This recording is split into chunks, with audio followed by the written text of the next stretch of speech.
Salam 11-ci sinif abituriyentləri.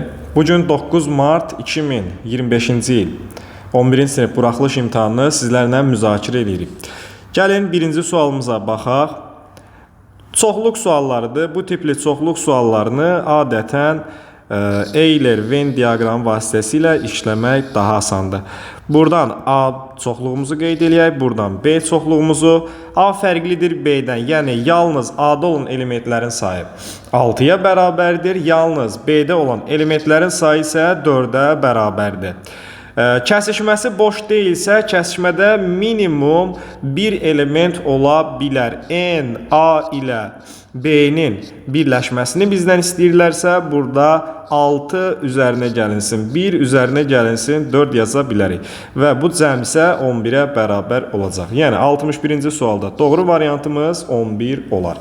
Gəlin növbəti sualımızı sizlərlə müzakirə edək. 62-ci sual vuruqlara ayırın. Yenə çox asan bir sualdır.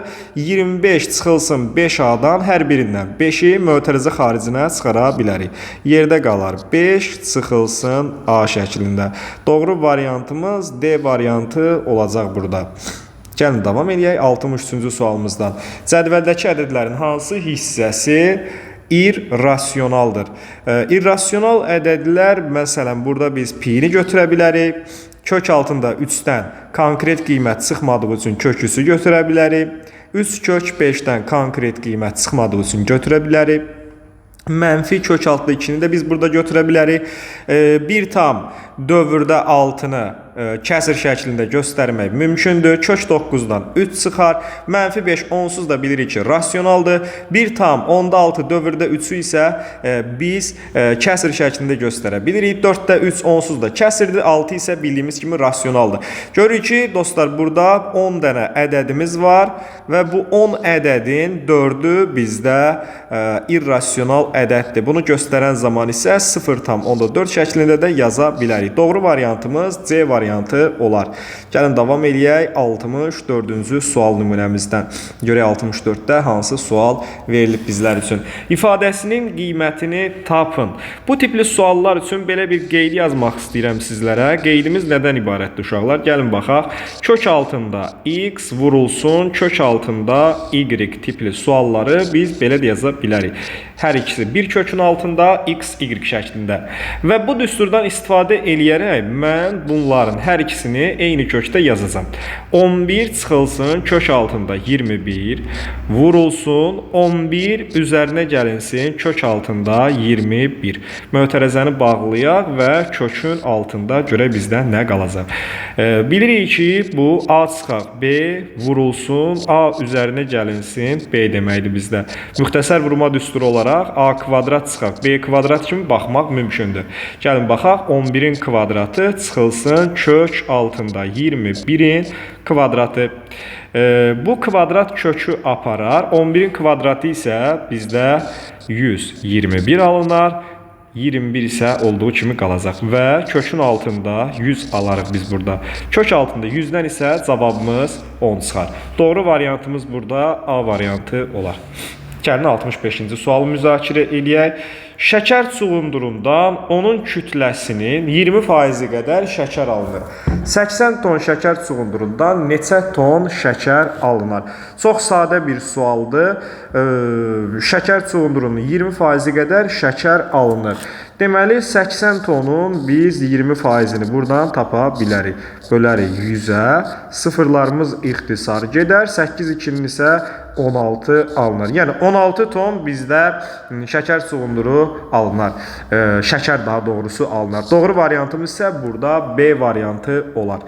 Gəlin növbəti sualımızı müzakirə eləyək. 66-cı sualdır.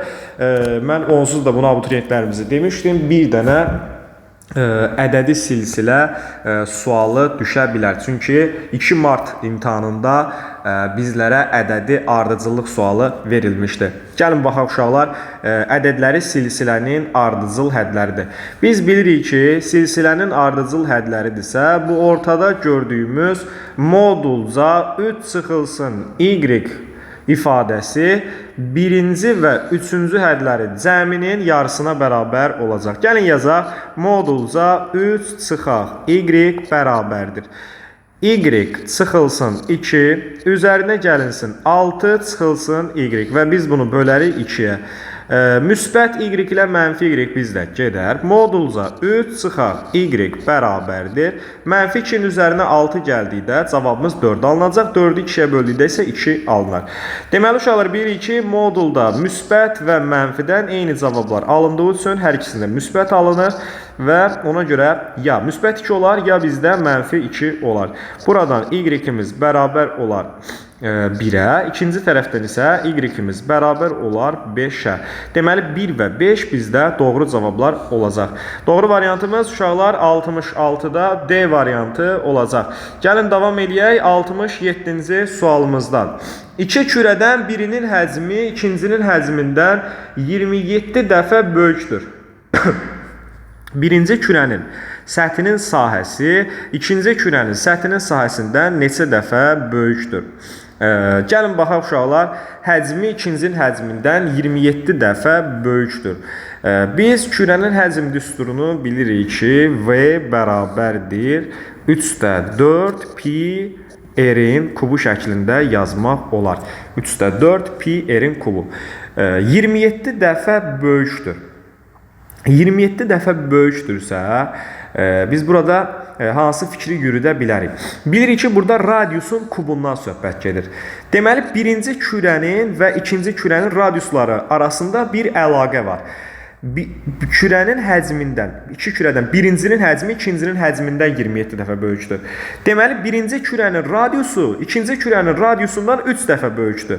O zaman ikinci kürənin radiusuna mən r deyərəm, birinci kürənin radiusuna isə 3r deyərəm. Gəlin indi baxaq, sahəsindən söhbət gedir. Birinci kürənin səthinin sahəsi ikinci kürənin səthinin sahəsindən neçə dəfə böyükdür?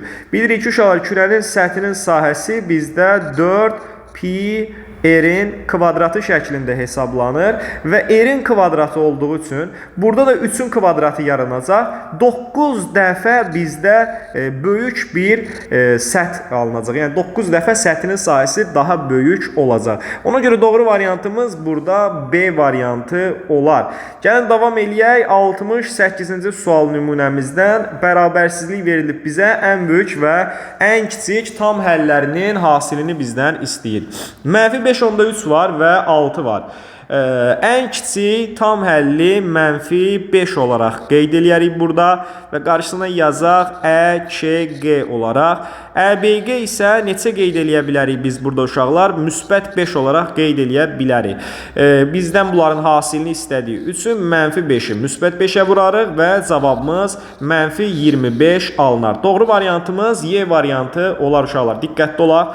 Davam edirəm 69-cu sual nümunəmizə. İki perpendikulyar müstəvinin birindən 2 cm, digərində isə 4 cm məsafədə yerləşən nöqtədən bu müstəvilərin kəsişmə xəttinə qədər olan məsafəni tapın. Fəzada düz xəttlər və müstəvilər bölməsinə aiddir bu dərs. Deməli, sualımız daha doğrusu. Gəlin baxaq. Perpendikulyar müstəvi deyəndə biz onu düz bucaq kimi təsvir eləyə bilərik. Deyir ki, birinin nöqtə, bunların daxilində bir nöqtə götürülüb, birindən 2 cm. Baxın, bura gəlin qeyd eləyək, 2 cm. Digərindən isə 4 cm məsafədə yerləşir. Bura isə qeyd eləyərəm, 4 cm. Deməli, dostlar, burada bizdə necə bir fiqur alınır? Düzbucaqlı alınır da. Və deyir, həmin nöqtədən bunların kəsişmə xəttinə qədər olan məsafəni tapın. Burada yaranan fiqur düzbucaqlı üçbucaqdır. Bura 2-dirsə, burada 2-dir bizdə. Bu tərəfimiz isə 4-dür. Bilirik ki, düzbucaqlının qarşı tərəfləri də bir-birinə bərabərdir. Məsafə isə həmin bu düzbucaqlı üçbucağın hipotenuzdur və yaxud bu düzbucaqlının diaqonalı. Yəni, mən burada diaqonalı tapmalıyam. Diaqonalı tapılma düsturu isə n-in kvadratı və uzunluğun kvadratı kökün altında olar bizdə. 4-ün kvadratı üzərinə gəlinsin 2-nin kvadratı. Yəni, hesablayaq zəhmət olmasa, cavabımız alınacaq 20. 20-dən isə bilirik ki, 2 kök altında 5 alır. Yəni 2 kök altında 5 santimetr olar bizdə. Doğru variantımız C variantı olacaq. 69-cu sualda müzakirə etdik. Davam eləyək 70-ci sual nümunəmizdə. Burada paralel köçürmə mövzusu bizlər üçün təqdim olunub. Gəlin diqqətlə oxuyaq sualı. Verilən paralel köçürmədə A-3 2 nöqtəsi hansı nöqtəyə çevrilir? Çox asan bir mövzudur. Hərəkət və oxşarlıq mövzusunda var bu dərsimiz. Gəlin baxaq. Deməli buradan A-nın nöqtəsinin x-i bizdə -3-dür, y-i isə müsbət 2-dir.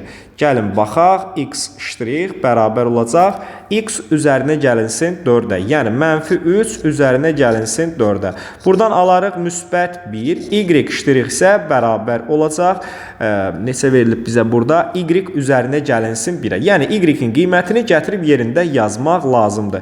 2 üzərinə gəlinsin 1. Doğru cavabımız isə 3-ə bərabər olar. Yəni nöqtəmiz həmin bu A' nöqtəsinə çevriləcək. A' nöqtəmiz isə 1 ilə 3 olacaq bizdə.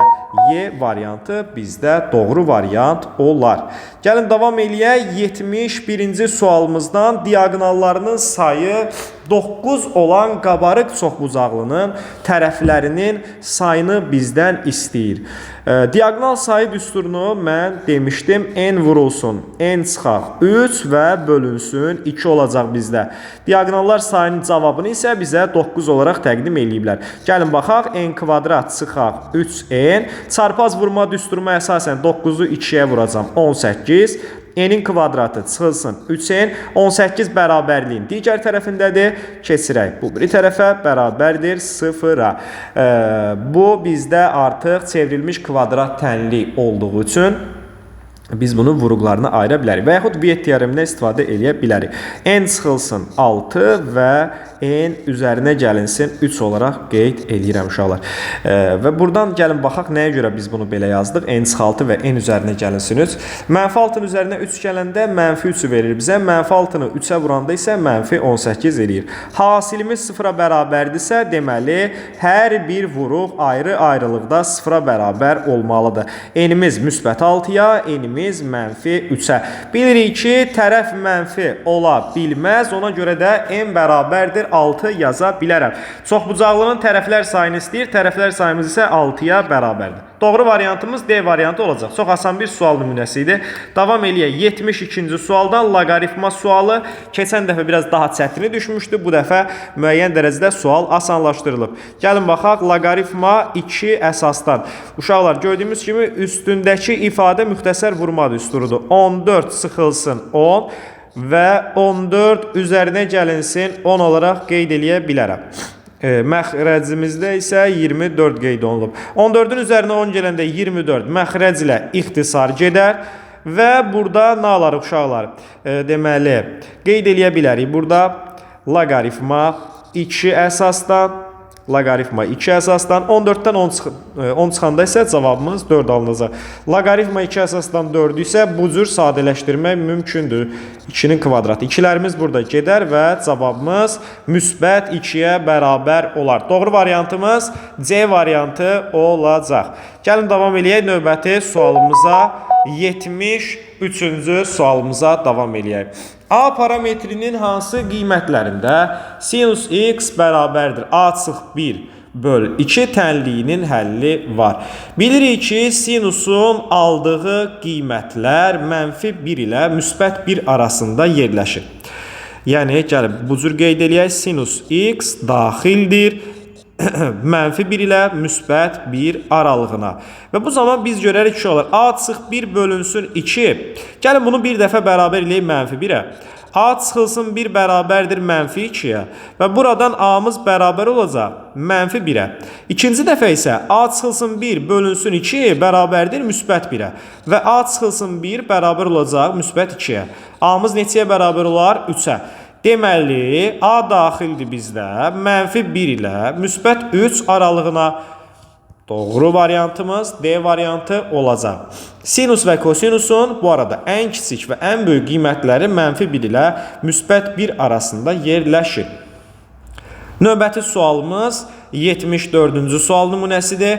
Uyğun tərəfləri paralel və ya perpendikulyar olan bucaqlara dair olan bir sualdır. Bilirik ki, həndəsənin əsas anlayışları bölməsidir. İki bucaqdan biri o birinin 80%-ni təşkil eləyir. Ya eyni adlı olur, ya da ki müxtəlif adlı olur. Eyni adlıdırsa, gəlin buradan sizə bir kömək məqsədli bunları deyək. Eyni adlıdırsa alfamız betaya bərabər olar. Müxtəlif adlıdırsa, uşaqlar baxın qeyd eləyək. Müxtəlif adlıdırsa, o zaman alfa ilə betanın cəmi 180 dərəcəyə bərabər olar. Bu zaman biz nəyi görərik burada? Biri o birini 80%-ni təşkil edir. Birinci bucağımıza x desək, ikinci bucağımız %80x olaraq 80%-ni təşkil edir. Üzərinə gəlirik bunları və cavabımız 180 dərəcəyə bərabər olacaq. Biri o birisinin 80%-ni təşkil edirsə, bunlar eyni adlı ola bilməz. Yəni, bir-birinə bərabər ola bilməz. Gəlin biraz hesablama işlər aparaq. X üzərinə gəlinsin. 0,8x bərabərdir 180-ə. Bu 1x deməkdir bizdə. 1,8x bərabərdir 180 dərəcəyə. X-imiz isə bərabər olar 180 bölünsün 1,8. X bərabərdir 1800 burada 18-ə bölərik. X-imiz 100 dərəcəyə bərabər olar. Kiçik bucağımız isə 180 dərəcədən 100-ü çıxaram, cavabımız isə 80 alınır. Böyük bucağı bizdən istəyirdi yalnız, böyük bucağımız 100 dərəcə olacaq. Deməli, burada doğru variantımız 100 olar. Açıq tipli bir sual nümunəsi idi. 75-ci sualımız. Gəlin baxaq uşaqlar, bu da maraqlı suallardan biridir. Qoşma kompleks ədədlər olarsa, x və y həqiqi ədədlərinin cəmini bizdən istəyir. Sual yaxşı sualdır. Keçən dəfə də qoşma sual düşmüşdü. Amma olduqca sadə düşmüşdü. 2 martda düşən sualımız. Z1-ə gəlin bir baxağın. 9 çıxılsın. X, y üstü 5 verilir. Bu sualı həll eləyək uşaqlar. Burada müəyyən bir sadələşdirmə işlər aparmalıyıq. Y üstü 5 burada artıq işlərimizi pozur müəyyən dərəcədə. Bilirik ki, üstündə 4-dən böyük i-nin üzərində 4-dən böyük rəqəm yazarsa, biz həmin ədədi 4-ə bölürük. Yəni, qüvvəti 4-ə bölürük. Alınan qalığı yazırıq qüvvətdə. 5-ə 4-ə böldükdə qalığımız 1 alınacaq. O zaman olacaq bizdə 9 çıxılsı x vuraq i şəklində. Bu qədər. Sadələşdirdim bunu. Davam edirəm. Z2-yə baxıram. 9 verilmir. Burada y üzərinə gəlinsin. 6 i üstü 35 olaraq qeyd ediblər. Deməli, uşaqlar, i üstü 35-dir. Gəlin 35-i bölək 4-ə. Qalığımız alınar burada 3. 8 dəfə düşür və qalığımız 3 alınır. Y üzərinə gəlinsin 6i-nin kubu. Və bilirik ki, uşaqlar, i kubun cavabı mənfi i-yə bərabərdir. 6 da mənfi i-yə vurulanda mənfi 6i alınacaq. Bilirik ki, bunlar qoşma kompleks ədədlərdirsə, həqiqi hissələri bir-birinə bərabər olmalıdır. Yəni, y bərabər olacaq bizdə 9-a. Gəlin qeyd eləyək. Y bərabərdir 9-a. X-i isə gəlin hesablayaq. Deməli, uşaqlar, bunların xəyali hissələri isə bir-birinin əksi olmalıdır. Məsələn, burada mənfi 6 yazıbsa, x bizdə müsbət 6 olmalıdır. Və x-i müsbət 6 eləməkdən ötürü isə, yəni ikinci tərəfi xəyali hissəni müsbət 6 eləməkdən ötürü isə, biz x-in yerinə mənfi 6 yazarıq ki, qarşıdakı mənfi də təsir eləsin və müsbət 6-ya çevrilsin. X və y həqiqi ədədlərinin cəmini istəyirdi bizlər. X-in üzərinə y əlavə etdikdə 9 üzərinə gəlinsin. Mənfi 6, cavabımız isə müsbət 3-ə bərabər olacaq. Doğru cavabımız 3 olar sualımızda. 75-ci sualda. Davam eləyək 76-cı sual nümunəmizdən. Trigonometriya sualıdır. Gəlin baxaq uşaqlar. Deməli, burada 4 sinus kvadrat alfa qeyd olunub. Gəlin belə bir şey deyim sizə. Suala başlamamışdan qabaq. Tangens kvadrat alfa üzərinə gəlinsin 1. Bu bərabər olar bizdə 1 bölünsün kosinus kvadrat alfaya. Əsas trigonometrik eyniliklərimizdən biri idi. Gəlin indi əvvəlini yazaq. 4 sinus kvadrat alfa çıxılsın. Həmin bu tangens kvadrat alfa üzərinə gəlinsin 1-in yerinə 1 bölünsün kosinus kvadrat alfanı qeyd edəcəm. Və bunu vuracam kosinus kvadrat alfaya. Üzərinə gələcəm 4 kosinus kvadrat alfanı. Uşaqlar, kosinus kvadratlarımız burada ixtisar gedəcək. 4 sinus kvadrat alfa üzərinə gəlinsin 4 kosinus kvadrat alfa. Burada isə mənfi birim alındığı üçün cavaba mənfi 1 qeyd edə bilərik. Gəlin baxaq, 4-ü mötərizə xaricinə çıxararam. Sinus kvadrat alfa üzərinə gəlinsin kosinus kvadrat alfa. Çıxılsın 1. Əsas trigonometrik eyniliklərimizə baxsaq, görərik ki, sinus kvadrat alfa üzərinə gəlinsə kosinus kvadrat alfa 1-ə bərabərdir. 4-ü 1-ə vurub çıxaram 1-i. 4-dən 1-i çıxdıqda isə cavabımız 3-ə bərabər olar uşaqlar. 76-cı sualımızın cavabı isə müsbət 3 olar. 77-ci sualımıza gəlin baxaq. Görək burada nə qeyd olunub. 77-ci sualımız belədir. 3 vurulsun 5 üstü x. Asan bir sualdır, üslü tənlikdir. Üzərinə gəlinsin 5 üstündə x plus 1 bərabərdir 200-ə. Biz bilirik ki, əsaslar eynidirsə, vuran zaman qüvvətlər toplanılmalıdır. Yəni, mən bunu belə yaza bilərəm. 5 üstü 1 vurulsun 5 üstü x. Onsuz da vurulanda üstündə alınacaq bizdə x üstəgəl 1. Cavabımız 200-ə bərabərdir. 5 üstü x-i mötərizə xaricinə çıxarıram, yerdə alınır 3, üstə gəlinsin 5 bərabərdir 200-ə. Gəlin hesablayaq, 5 üstü x vuraq 8 bərabərdir 200-ə. 5 üstü x bərabərdir 200-ü 8-ə bölərik, 125 alınar. 5-in üstündə isə 3 olsa cavabımız 125 eləyər. Doğru cavabımız 3-dür. Maraqlısı budur ki, deməli, neçə dənə sualımızda 3 alınıb? 75, 76 və 77-ci suallarımızın düzgün cavabları 3-dür. Gəlin davam eləyək növbəti sualımıza. 78-ci sualımız gəlir. İfadəni sadələşdirin tipli bir sualdır. Yenə asan sualdır uşaqlar. Sadəcə biraz diqqətli olmağımız tələb olunur bu sualda. Buradan elə qeyd eləyə bilərəm. Deməli, ilk növbədə bu hissədən qeyd eləsək mənə gəlir, yerləşdirərik hamısını. Gəlin baxaq. Yuxarıda bizlər x kub çıxılsın 3x kvadrat verib. Baxın, bu iki dənəsindən mötərizə xaricinə x kvadratı çıxararam. X-in kubu olduğu üçün yerdə bir dənə x-imiz qalar. Və ikinci tərəfdən isə x kvadrat gedir ümumiyyətlə, yerdə qalır, çıxılsın 3. Burada artıq belə biz bunu ixtisar eləyə bilmərik. Belə düzgün alınmaz bizdə. Bunu gəlin silək. Burada biraz başqa cür ixtisar gedəcək bizdə. Baxın, x kub ilə mənfi 1-i götürək. X kub çıxılsın 1. Çıxılsın 3x kvadrat, üzərinə gəlinsin 3x. Bunların hər ikisini isə 1 olaraq götürək. Gəlin burada biraz sadələşdirək, surətini biraz sadələşdirək, çünki ən çətin hissəsi elə budur. Bunu belə yaza bilərik. X çıxaq 1 vurulsun x kvadrat, yəni a kub üzərinə gəlinsin b kub düsturunu tətbiq edirik burada. Çünki bu 1 ilə 1-in kubu deməkdir. Üzərinə gəlinsin 1 şəklində. Bu ikisindən isə mötərizə xaricinə mən mənfi 3x-i çıxararam. Yerdə qalar x çıxaq 1. Uşaqlar, hər ikisindən mötərizə xaricinə isə x minus 1-i çıxararıq, yerdə qalar x kvadrat, üzərinə gəlinsin x, üzərinə gəlinsin 1 və çıxılsın 3x. Gəl, biraz da sadələşdirək sualımızı. X çıxaq 1, vurulsun x kvadrat, üzərinə gəlinsin x buradadır, çıxılsın 3x buradadır. Yəni, mənfi 2x, üstə gəlinsin 1 alınar bizdə. İndi, surətin cavabını biz artıq hesablamışıq. Gəlin, yazaq bunu surətimizdə. Bu olsun bizim surətimiz. Məxrəcimizdə isə 2-ni mötərizə xaricinə çıxarıram. Yerdə qalır x kvadrat çıxılsın 1 şəklində. Və mən bunu belə yazaram. X kvadrat çıx 1 isə a kvadrat çıx b kvadrata əsasən x çıx 1 və x üstə gəlinsin 1 olar bizdə. Bölmədir. Bölmə tərsinə vurmaq deməkdir. X kvadrat çıxaq 2x üzərinə gəlinsin 1. Yuxarıda isə x üzərinə gəlinsin 1 qeyd eləmək olar. Baxaq uşaqlar, x kvadrat çıx 2x üzərinə gəlinsin 1-lərimiz ixtisar gedir. X çıx 1-lərimiz ixtisar gedir. X üstə gəlinsin 1-lərimiz ixtisar gedir. Və cavabımız 2-də 1 alınır. 2-də 1 isə 0,5 şəklində yazmaq mümkündür. 79-cu sualımıza baxaq uşaqlar. Akt zalında hər sıradakı yerlərin sayı sıraların sayından 8 vahid çoxdur.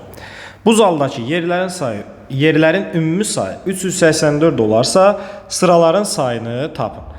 Deməli uşaqlar, bu tipli sualları necə işləyək? Gəlin burada bir tənlik quraq. Biz bilirik ki, biz bilirik ki, burada bir yerlərdən söhbət gedəcək, bir də sıralardan söhbət gedəcək. Gəlin belə bir şey deyək. Yerlərin sayı, sıraların sayı da 8 vahid çoxdur. Sıraların sayına x deyək, yerlərin sayına isə x plus 8 deyək. Gəlin tənliyimizi burada quraq. Biz bilirik ki, ümumi yerlərin sayını tapmaq üçün sıraların sayını yerlərin sayına vurmaq lazımdır. X-i vuracağıq x plus 8-ə və buradan cavabı alarıq 384. Gəlin mötərəzəni açaq, x kvadrat üzərinə gəlinsin 8x 384 də digər tərəfə keçirirəm, çıxılsın 384 bərabər olacaq 0-a. Burada Viet teoremindən istifadə eləyə bilərik. X üzərinə gəlinsin 24 və x çıxılsın götürərik 16 şəklində bərabərdir 0-a. X üzərinə gəlinsin 24-də də 0 deyərəm, x çıxılsın 16-ya da 0 deyərəm. Bilirik ki, hasil 0-a bərabərdirsə, hər bir mötərəzə ayrı-ayrı 0-a bərabər olar. X2-ni isə müsbət 16 alarıq. Bilirik ki, burada natural ədəd olmalıdır, mənfi 24. Deməli, burada kənar kökdür. X2-yə isə müsbət 16 deyərik.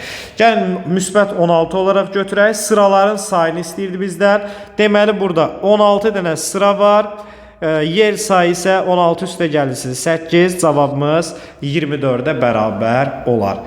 80-ci sual test toplusunda olan bir sual nümunəsidir. Çox asan bir sual nümunəsidir. Gəlin baxaq bu suala da. Deməli biz bunu necə yaza bilərik uşaqlar? AM-i bizə 9 olaraq veriblər, MC-ni isə 16 olaraq təsvir eləyiblər.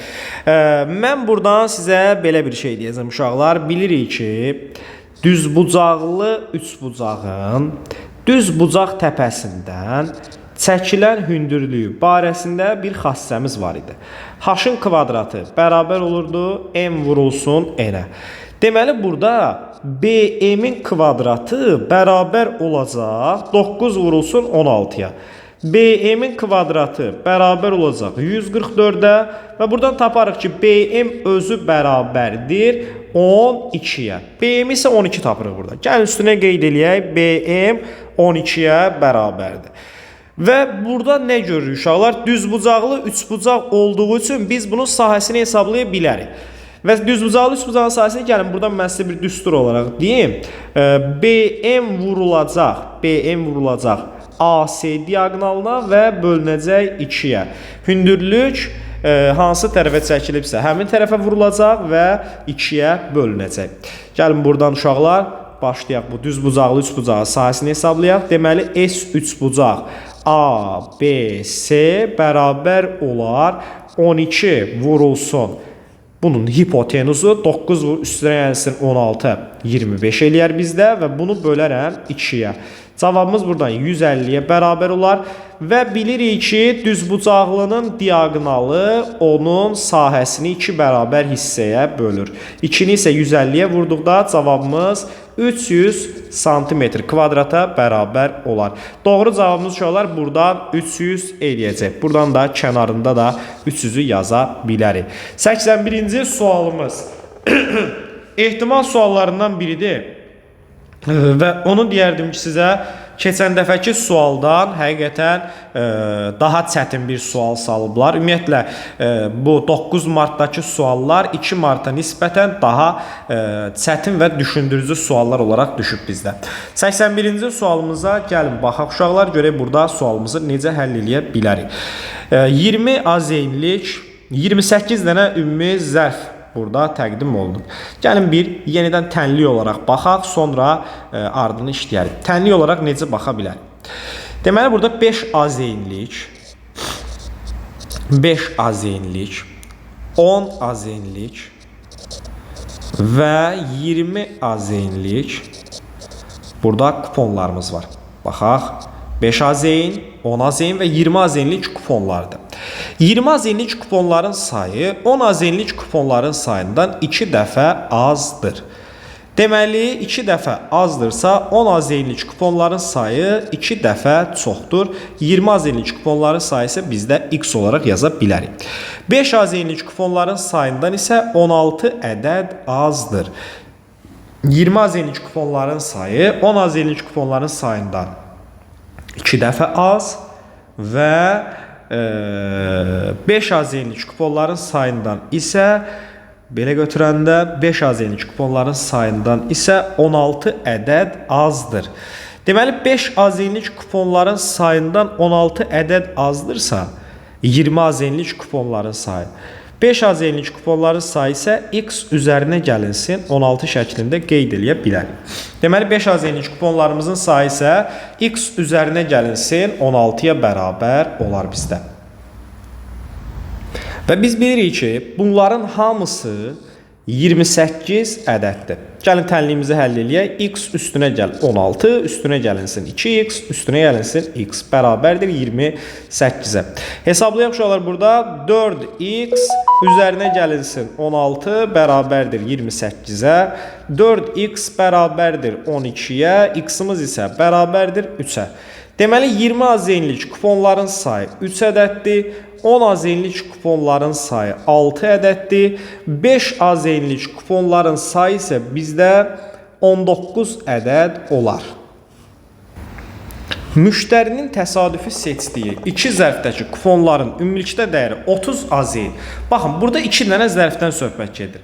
2 zərfdəki kuponların dəyəri 30 AZ-dirsə, deməli zərflərdən biri bizdə 10 az yenilikdir, digər zərfimiz isə 20 az yenilikdir. Gəlin burada başlayaq ehtimalımızı hesablamağa. Müştəri 28 kupondan ikisini seçir.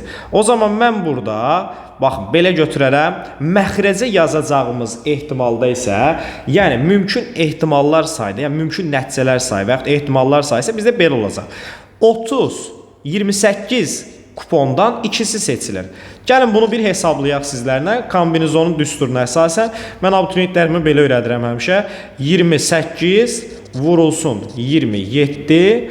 Buradan isə 1 vuraq 2 olaraq qeyd eləyirdik. Hesablayanda isə burada alarıq uşaqlar 2 ilə 28 ixtisar gedər. 14 vurulsun 27 şəklində. Siz düsturla da yaza bilərsiniz. 14 vurulsun 27 şəklində məxrəcimizi hesablayacağıq. Bunlardan biri 20 az yenilikli. 20 az yenilik kuponların sayını biz hesablamışdıq. Kombinizon 3-dən biri. Bunu götürəcəm uşaqlar. 20 az yenilik kuponların ehtimalıdır bu bizdə. Gəlin baxaq. Deməli, yuxarıya qeyd eləyəcəm 3, aşağıya isə 1 olaraq qeyd edilir və cavabımız neçəyə bərabər olar buradan? 3-ə bərabər olar. 10 az yenilik kuponların sayı isə 6-dır. Bir dənə də 10 az yenilik çıxa bilər təsadüf olaraq. 6 dənədən də burada birini qeyd edilir və cavabımız 6-ya bərabər olacaq uşaqlar. Hesablaya bilərik biz artıq bunu. Gəlin baxaq. Deməli, məxrəcimizə qeyd eləyəcəyik 14 vurulsun 27-ni. Hətta belə sizlər üçün mən bunu qeyd eləyim. Kombinizon 28 dənədən ikisi, yəni ümumi ehtimallar sayımızı məxrəcə qeyd edirik və baş verə biləcək buradan isə əsas ehtimallarımızı kombinizon 6 dənədən biri. Cavabları hesablamışıq onsuz da 14 vurulsun 27, yuxarıya isə 6 vurulsun 3 şəklində qeyd eləyə bilərik. Burada deməli 3 ilə 27 ixtisar gedir, 9 qalır. 6 ilə də 9 3-ə ixtisar gedir. Qalır burada 3, yuxarıda isə qalacaq 2. Hesablayanda isə cavabımız alınar 21-də 1 şəklində. Deməli, buradakı ehtimalımız isə uşaqlar 21-də 1-ə bərabər olacaq. Doğru cavabı mən sualın kənarından yazım. Siz yoxlayanda sizlər üçün asan olsun. 21-də 1 şəklində də qeyd eləyə bilərik. Deməli, gəlin baxaq burada 82-ci sualımıza. ABC üçbucağının AB və AC tərəfləri mərkəzi O nöqtəsində olan çevrəyə uyğun olaraq K və S nöqtələrində toxunur. ABC 40 dərəcə olarsa KMS qövsünün dərəcə ölçüsünü tapın. Suala müxtəlif yollardan yanaşmaq mümkündür. Mən bunların həllini bir dənə silim. Buradan biz rahat şəkildə misalımızı həll eləyə bilək. Həndəsə sualıdır. Üçbucaq və çevrəyə dair olan bir sualdır. Gəlin baxaq uşaqlar. Mən bunlar bir dənə silim hamısını. Deməli, buradan qeyd eləyirik. Bu abituriyentimiz elə üzərində qeyd edib. Bu 40 dərəcədir bizdə.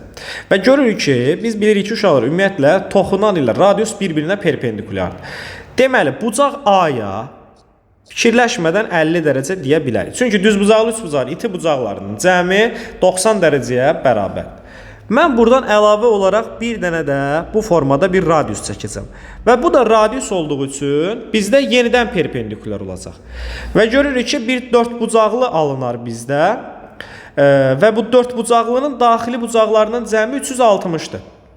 Mən hansı bucağı hesablamaq istəyirəm burada? Bucaq KOS-ni hesablamaq istəyirəm.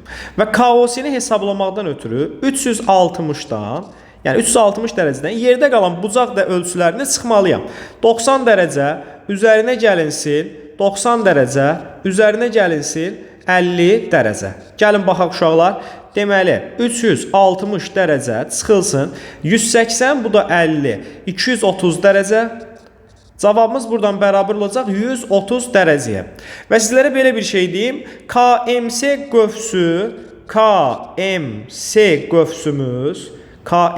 qövsümüz bərabər olmalıdır bucaq KOS-yə. Çünki mərkəzi bucağın söykəndiyi qövs elə mərkəzi bucağın dərəcə ölçüsünə bərabərdir.